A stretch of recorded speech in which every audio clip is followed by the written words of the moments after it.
Hello and welcome. This is Rooflemonger, my friends. This is your beginner's guide for Hunter x Hunter Nen Impact. So the game is now finally out for everyone. You can go purchase it on PlayStation 5, Steam, and Nintendo Switch. And this is what we call a versus game, and it has a lot of the versus games rules, although a lot of things very unique to it. So we're going to be going over a lot of just the core gameplay mechanics of the game. So if you want an idea just how the game plays, what's up here, because there's a lot of unique characters and they all have their own specific rule sets of themselves. We won't go into that here. That'll be for the choose a main video. But yeah, there's a lot of stuff to go into. We'll be covering everything from the basics to more advanced concepts. There'll be timestamps everywhere in the video, so skip forward to whatever makes sense for you and leave a like for timestamps. Thank you very much. But I guess let's start at the start here. Let's start with the basics of the game. So what better place to start than at the start? So let's talk the absolute basics of the game. So first off here for the main attack buttons, it's light, medium, heavy, nothing too complex. And of course, everyone has their own unique takes. Like a heavy forgone can be pretty different from, say, a heavy from another character, right? Everyone has their own flavor, as you would expect. And also on that note, this is a back to block game. So hold back to block basically all mids, highs, overheads. Hold down back to block all mids, lows, but then you get bought by the overhead. You know, the fighting game classics. Now, where this differs, though, this game does have a few other buttons besides just traditional light, medium, heavy. We do have the arts button. So the arts button is effectively your special move button. So there is no motion inputs in this game. You just hit arts and a direction, and you get a special move based on which direction you hit. Once again, character to character, it can be very different. Like Killua, this is stand and the art button. This is back and the art button. This is forward and the art button. Like, everyone does different things depending on the direction, but there's no quarter circle forwards. There's no dragon punch motions or anything like that. No 3-6, like, it's just literally direction and the button. That's it. That's all. There's also the Nen button, which is pretty in-depth. We're going to give it its own section because it does a lot of heavy lifting. And besides that, hey, there's super moves as you would expect. So we can start here. Everyone has like a basic level 1 super. Everyone has a big fancy level 3 cinematic super, which does a lot of damage. Some characters have more utility level 2 supers. That's different character to character. But at bare minimum, everyone has a level 1 and a level 3 super move. And of course, over the course of your fight, while you take damage, while you deal damage, your super bar will go up as you would expect. And also, as you would expect, this is a 3-on-3 game, right? So therefore, things like if you're hurt, you can tag out and your health will slowly regenerate. That's one of the core concepts of a team game, is get someone out of dodge and their health regenerates, and health regenerates lightning fast in this game, by the way. And of course, being a team-based game, there's assists. And every character has multiple assists that can do multiple different things. And on top of assists, there's also an active tag system where someone can just become the next playable character. And we're going to get more into the specifics about that later in the video. But for the absolute basics, that's about it. So now let's talk the Nen button. And also, this is a good place to show, I guess, before anything else. The game will allow for weird rules, like lore rules. So notice Kurapika's health here is actively draining because he's in his level 2 super move out of the gate here, Emperor Time. If he's up against a Phantom Troop character, he just automatically goes up against it. He doesn't need to spend bar or anything like that, which has upsides and downsides because you're losing health without even actively going into it, right? So the game can be a little bit weird like that. So now, what is the Nen button? It's a lot of things. It's a very multifaceted button. It's more than just like kind of like jamming any basic attack. Although it is a basic attack at that. Don't get it wrong, right? So at bare minimum, it's kind of like extra heavy. Like you already have your heavy button. But if you're jumping, like you can jump light, medium, heavy. It's another jump attack button. It's also another button in attack chains. So I can go like light, medium, heavy, Nen, and it's its own separate attack. And for combos, light, medium, heavy, down Nen is a launcher. So I can go down Nen, and then just hold up. It'll super jump for you automatically, and just keep air combos going. So it's very important for just general combo ability. It's another attack in and of itself. So one more button besides light, medium, and heavy. But besides that, well, notice the big stance. What does this stance mean? So you might notice my super meter is draining while I'm doing it. And for a good reason, because this is quite powerful. So say someone's attacking you, not a good place to be. You don't want to be, you want to attack people. You don't want to get attacked. And if you have your Nen stance up here, notice what's happening there. It creates a pushback effect, a push block, if you will. So the thing about this is, even though it is, in a lot of ways, get out of jail for free because the enemy goes all the way out, you will take the full damage from whatever you pushed back. And also, more importantly than just doing it raw, is you can also do it on block. Now notice here, I'm losing a good chunk of health here doing this on block, but it will push the opponent back. So if they're getting you in the middle of a block string, you can make them whiff their next attack. And you can get your own counter attack on top of that, right? So you don't want to always just do it the first chance. Like, you want to look at specific parts of their strings to make sure you can get the maximum value out of forcing their whiffs. So you can do it raw, you can do it on block. And the thing is, why would you do it raw then if you just wait for it on block, right? Because this catches everything. Say an attack happens to be an overhead, so we'll push them back. Say an attack happens to be a low, it'll push them back. You will deflect everything. High, low, left, it doesn't matter. You get everything. That's why you lose meter while doing it. That's why you take the full damage when you do it, because it'll save you from getting mixed. It's difficult in versus games, especially with, you know, so much stuff going on with like various crazy moves, usually all sorts of assists coming on the street. Like, it can be difficult to block, right? So this says, no, I'm not falling for anything that's going on, but I will pay the penalty for the health. So I'm giving up a bit of health now to hopefully, you know, prevent more health loss down the line. So at bare minimum, it's a push block style move, although once again, it can be baited too, right? If you push block and do Nen on block and then there's no attack follow-up, you're just stuck. And that can cause its own problems. Because the one thing this will not save you from is the throw mechanic. You will always get thrown. So there's that. Anything that's a throw will beat the Nen stance. But basically, for the cost of some health, you have some very powerful defense. And of course, it is also just very useful in general combo, general offense, because it's also another attack button in and of itself. Now, let's talk some of the basics of movement.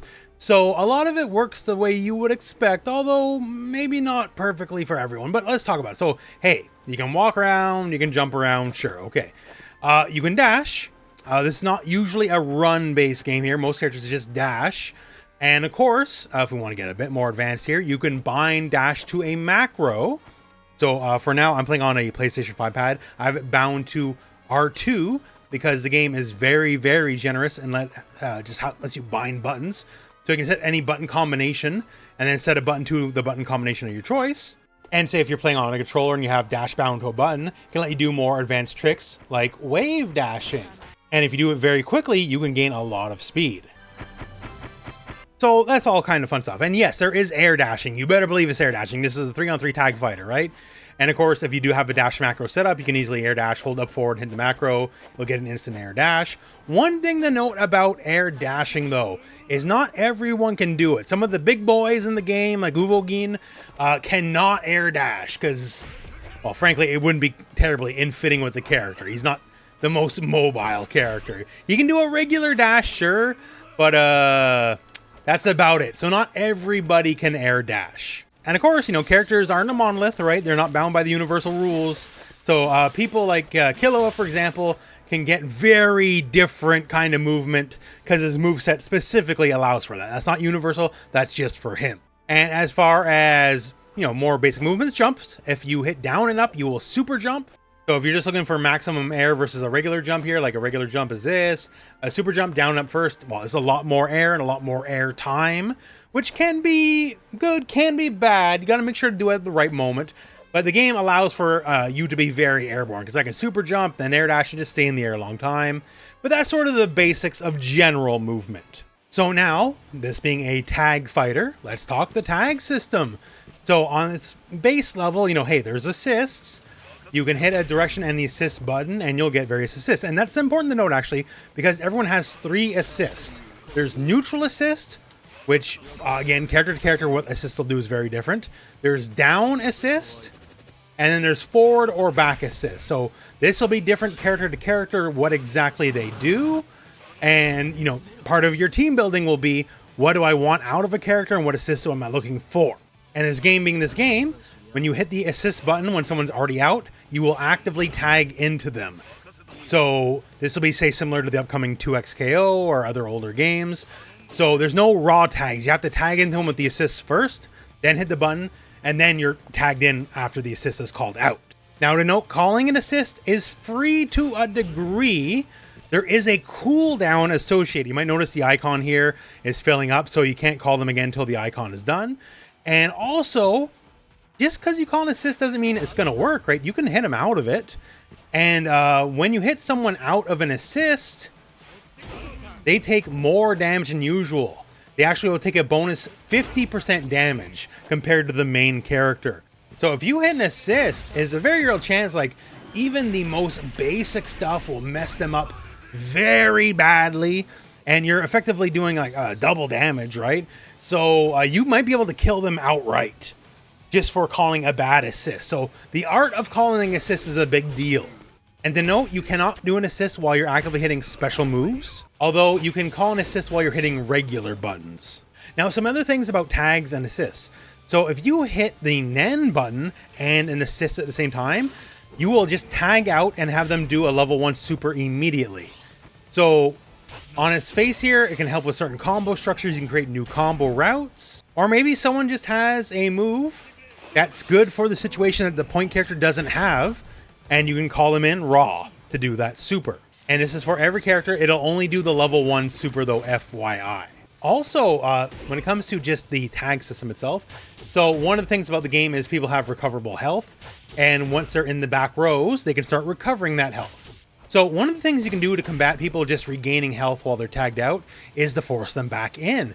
So when you're doing, say, a level 1 super, and you hit forward in the assist button, you will do a follow-up attack, an ejection attack, and force in the next playable character.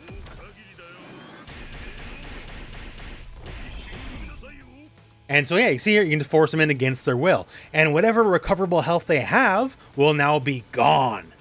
Now, the thing is, that's not free. It'll take an additional bar past the bar you just spent for the super, but if you can get enough health, stolen from the enemy, it can certainly be well worth it. Another thing we can do for defense and tags is earlier in the video we talked about like the Nen button has the pushback effect, but that takes health. But you can also just tag into your partner on defense on block. Simply hit the assist button while blocking and you'll tag into whoever the appropriate assist button is. So assist 1 or 2. Now, of course, be sensible about it. Like if the opponent is actively doing a string, they'll just get tagged into the attack. That's not good. But in situations where you happen to know exactly what the block string is going to be, you can actually use this to quickly tag in and punish a recovery of a move. So defense can be quite strong in that way. If you have a good grasp of what's coming, you can force them to tag. And yes, it does take a bar. It's not free. This is a powerful ability. It takes a bar. But if you spend that bar, you can come in and just start attacking right away. So just make sure you do it at the right time, because otherwise, if you do it at a bad time, you'll just get hit. That's not good. But it can be a very powerful ability. So now just for some quick notes on offense. So we talked before, light, medium, heavy, all combo stuff. It just changed together. And the Nen button is good for just universal combo ability. Keep in mind though, some characters there's a lot of children character in the game, and they have awful reach. So some moves just might not chain together normally like you think it would. So keep in mind some character specifics. But one very important universal offensive mechanic is the pierce, the throw. So it's forward and heavy like you would expect in many other games, right? And the thing about this, it's unique in a couple of ways. So you can do forward and heavy, and that's a throw like you would expect. And yes, there is throw text. It's not guaranteed. But you can also throw from a dash. So I can just literally dash in your face, and it will also throw you. So you don't even necessarily have to commit to a button press like forward and heavy, right? So in a lot of games, if you whiff the throw, you would get that as the option select if they jumped or just somehow weren't in the way. You can literally just dash at the opponent, and if you're in throw range, it will throw the enemy. So that's a little bit different and kind of powerful. And speaking of powerful, so you normally can't do much by a throw in and of itself. By the time you personally recover, it's far too late. They're all the way across the screen, right? But since you can, dash into the opponent, you can call an assist while dashing. And say right before you connect with the throw, you call an assist. And all of a sudden, like in that example here, my assist with Crollo hit right after the base throw connects. And thus, it turns my throw into a wall bounce. And there's a lot of ways you can make this work. Like with that specific example here, I can have the assist kind of come in and combo them back into me. And then I can keep the combo going, right? So there's a lot of unique ways for assists to work with the base throw. Even if you can't normally combo with a base throw mid-screen, just clever uses of assists and a base throw will get you very far and get you some respectable damage. It's going to scale a little bit, but it'll work. Now that said, that's mid-screen. So mid-screen, they'll generally need an assist to do something with it. But in the corner, this stuff combos by itself. You do not need anything. And it combos very easily. You literally can just immediately go into like a light, medium, heavy chain and just work your magic. And needless to say, this is where you can easily get a super level 3 or whatever extended combo in. So for that, that can be some damage. So the base throw is very powerful regardless, because it give you a combo mid-screen with the right assist. But you don't need the assist in the corner, and you can just solo combo in the corner off a basic throw with every character in the game. And that's terrifyingly strong.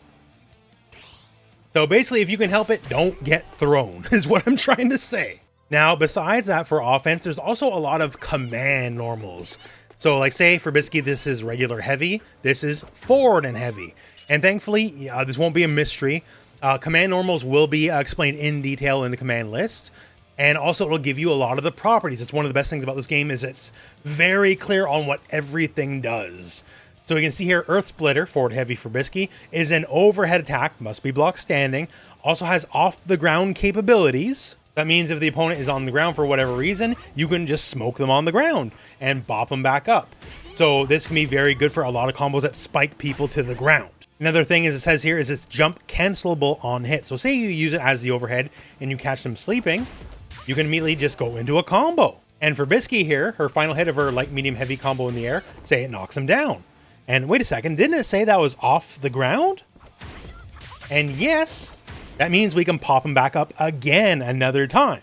So for a lot of these things, you can make them work together in a lot of very interesting situations. So I can use it as the base overhead, then jump cancel, and then use it again as an off the ground attack. And of course, with assists and combo structure, as long as they're being hit from that first off the ground, I can double off the ground. Look at that. Now I can just keep that combo going, right? So there's a lot of very unique properties in the game, and they'll be very clear on what's what. Like say for some other fun examples here, Overgear, forward and heavy battle cry, negates projectiles, and can also penetrate armor. So he can literally just yell a projectile down. So say here, for the chairman, he'll hit you, that counts as a projectile. So while the yell's active, it won't hit me. It will hit me from that distance, don't get me wrong, right? But while that's happening, no, not gonna happen. More fun properties, things like armor, shoulder tackle, right? Gains anti-high / overhead armor partway through. That means against certain attacks, you can just armor through them, right? You know what's coming, you'll take a bit of damage, that's always the penalty with an armor move, but you see it coming, you just smash them through on the other side. There's all sorts of unique properties for all sorts of moves, all sorts throughout the game. And the game's very explicit in the moveset. It'll be highlighted in yellow if there's any special properties at all. So keep in mind that's a godsend. The game will not leave you wondering like so many other fighting games. It'll spell out everything explicitly. Now here's a fun one of the more unique aspects of the game. This is Overgear and Quick Gear. So you're going to see these at the bottom of the screen. And round start, nothing really happens. But as you start getting beat up a little bit here, you might notice it starts filling up, right? You might notice here, this is our gear level. It's at 1. The square is the quick gear. And the one that says Overgear is Overgear, funnily enough, right? And the thing is, they're both usable in different ways. So Overgear is the big fancy one. So once that gets to level 3, it's angry, it's big. And when it's big and angry and ready to be used, you can hit the Nen Button in heavy, and you'll go into Overgear, which, by the way, is a launcher in and of itself. And it changes things. It changes the course of the match quite a bit. Because for one, you get a lot faster. You can dash a lot better. Your dash now has a hitbox attached to it. So if the enemy's launched, the actual dash counts as a hit. And that's great for combo structure because I can hit you dash and then hit you again, right? Because the dash now counts as a hit. So you're a lot faster and better in game property, sure. And also your attacks get a lot better here. Notice all my attacks say 180%. So you get an 80% damage buff if you're in the full Overgear. Overgears come in levels. Say you're only in level 1 Overgear, which could happen earlier in the match, right? You'll still get buffs, and you'll still get those properties, but the damage buff will not be as high. You're only getting a 20% damage buff. But like stuff like dash countings and attack, that's still accurate. That's still ongoing. So the thing about Overgear is when you do it, that's it for the match. You get one time per match to do this. This is the big one. So you gotta make it count. But there's also Quick Gear. Quick Gear you can do a lot of times. So Quick Gear is like Overgear in that you get it, you see here, Quick Gear, and you'll get a buff. So normally 100% damage, right? If you're in Quick Gear with the appropriate level, 180, it all depends on which level you're at, right? And the more damage you take over the course of the match, the higher your level is. So this is done by Nen Button and Light. So Overgear is Nen and Heavy, this is Nen and Light. And the difference is here, Overgear, you can see the big fancy letter, don't worry about that. Look at that little square. When you're in Quick Gear, it just takes whatever you have. That's it, right? And also, just like Overgear lets you do the big Overgear, it'll let you interrupt whatever, and like it'll let you cancel anything you're doing into the big thing. Quick Gear does much the same, although a bit more understated, right? So no big launch up, but you will recover right away, and you can attack right away. So it'll cancel the recovery of like whatever you're doing, and then you can go into more attacks from there. So you say create new combo strings that didn't otherwise exist as long as you're fast enough anyways, right? So that can be interesting and create new combo routings on top of getting the damage buff, which is great. But the thing is, once again here, it just takes whatever the square has, right? You can have a single tick. One single hit is enough to give you the cancel. All you need is a single hit. So you can do it like as many times per match as you have anything left in that tank. And it'll run till the tank's empty. But for something like that cancel, and the cancel is very strong in and of itself, all you have to do is get hit once, and then you can immediately cancel right away. So this can really change your offense, to say the least, right? Because it's a free cancel, and the only cost is have just one tick bar in the box. And now here's a fun one. Overgear and Quick Gear, the damage stacks. Here we are, here we are. I just took like half your life off like ABC. Like legitimate here, like very basic combo about to begin here. Launch, and that's almost death. That's almost death. Now this is a good point to mention. Every damage buff in the game stacks. So Overgear stacks with Quick Gear, and if there's another damage buff on top of that, it'll all stack on top of that. So say we have Overgear's buff and Overgear and Quick Gear, I can kill you in 2 hits. Straight up, you will just die in 2 actual hits. Is that fair? Well, no. No, it is not fair. But you are not playing this game for a fair game. This is a dirty, greasy, grimy game by design. It is made to be like setups like this where if I stack one buff on top of another buff on top of another buff, then yes, you will simply just die in 2 hits. Because that's the magic of Nen Impact, right? So Overgear, Quick Gear, very powerful mechanics. You definitely want to make use of them. And now just some quick notes on combo structure. So for a lot of combos, we have light, medium, heavy buttons here. Everything kind of just chains. So light goes into medium, medium goes into heavy. Although not so much the reverse. Heavy will not go into light normally, for example. And also you can chain up and down crouching attacks and standing attacks. So like stand light will go into crouch light, will go into stand medium, will go into crouch medium. So it'll look like this. So you can get more extended combos that way. So I can go through the whole chain here. You are not allowed to mix and match though. It has to be standing into crouching, not crouching into standing. So stand medium will go into crouch medium just fine. Just fine. But crouch medium will not go into stand medium. Crouch medium can only go into either stand heavy or crouch heavy. You gotta pick one. So you can go light, medium, heavy chain, and you go from stand to crouching as well in a chain. So stand light, crouch light, stand medium, crouch medium, so on and so forth. And you can put it all together, but it does have to follow that specific rule set, at least for the basic stuff. And of course, the final hit of the chain, as it were, would actually be the Nen button, as that counts as the heaviest of all the buttons. And usually for combos, you're going to do whatever and go into down and Nen, and that'll usually be your launcher. And then from there, just hold up. It'll super jump to get to the enemy. And light, medium, heavy in the air also works. And that's kind of the basic chain. That's the basic stuff. You may notice when you're hitting the opponent, you may notice this little icon here. This is pretty important, this icon. This is the hit stun decay icon. And when it runs out, the combo's over, done. Like, the combo is simply over. Now, like, hits, they all change, right? Like, here a little hit, you can see it goes away very quickly. A big hit, you might notice it's there for quite a bit longer, right? So it'll always drain depending on the hit. Certain hits will have a higher value than other hits, though, by design. But the thing is, generally, the more you hit someone, the faster and faster and faster it's gonna drain.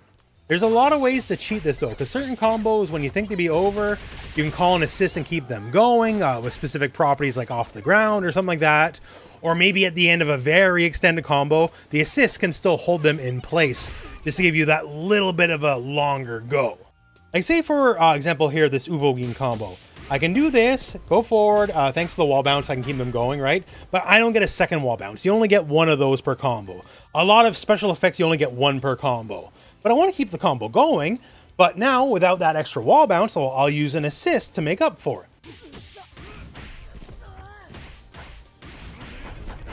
And notice here, thanks to the assist, I just got a little bit of extra taps in there, so I can keep that combo going.